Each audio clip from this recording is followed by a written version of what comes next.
Rarely do the skeletal remains of a ship languish indefinitely in a shallow grave to form a pattern in the passing parade of time. The Peter Iredale, a huge creation of a sailing vessel, 278 feet from stem to stern. Fashioned of steel plates on iron frames was such a vessel.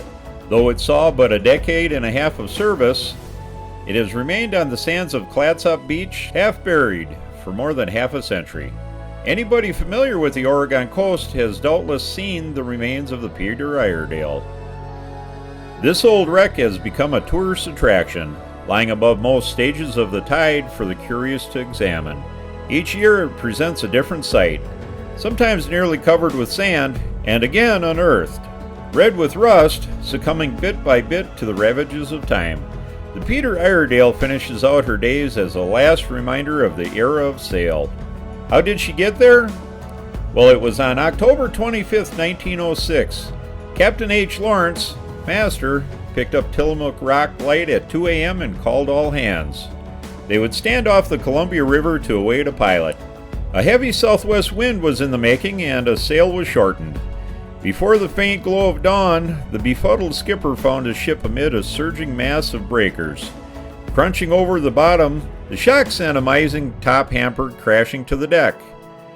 The men scattered like frightened mice. The bark struck again. More sections of the mast, rigging, blocks, and tackle thundered to the deck. Again, the crew scattered. Captain Lawrence summoned all hands aft. The deck became a welter of wreckage. The Point Adams life-saving crew, assisted by volunteers from Fort Stevens, hastened to the wreck. All of the survivors were landed safely, though shaky from their experiences. The Peter Iredale, 28 days out from Salina Cruz, Mexico, was under charter to Balfour, Guthrie and Company, and was to have loaded wheat on the river. She was owned by Peter Iredale and Porter, large ship owners of Liverpool. The vessel's hull was little damaged from stranding, and an air of optimism brought high hopes of salvage. It was planned to tow the ship, stern first, through the breakers into the deep water. Nature was, however, the superior force, and finally the underwriters had to admit defeat. They paid the ship's full insurance value. For a few more weeks, the shipmasters stood by, hoping against hope for a miracle. But all salvage operations were soon abandoned, and the ship, now on a severe starboard list and half embedded in the sand, was deserted. During World War II, the only enemy shells to strike Oregon soil landed near the Peter Iredale. They were shot by night from a Japanese submarine and soared directly over the wreck and into empty fields at Fort Stevens. No damage was done. The very next day, the Army strung rolls of barbed wire from Point Adams south to thwart a would-be enemy invasion. The old Peter Iredale was entwined in it and remains so throughout the war. Lying on a famous clam diggers beach, the old wreck has many visitors even today. They dig about her bones to unearth juicy bivalves. Men have come and gone, lighthouses have been built and abandoned, military posts manned and closed down, wars fought and won, but still the wreck of the Peter Iredale lives on.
again, I'd like to thank you all for stopping by, for taking in the views with us here.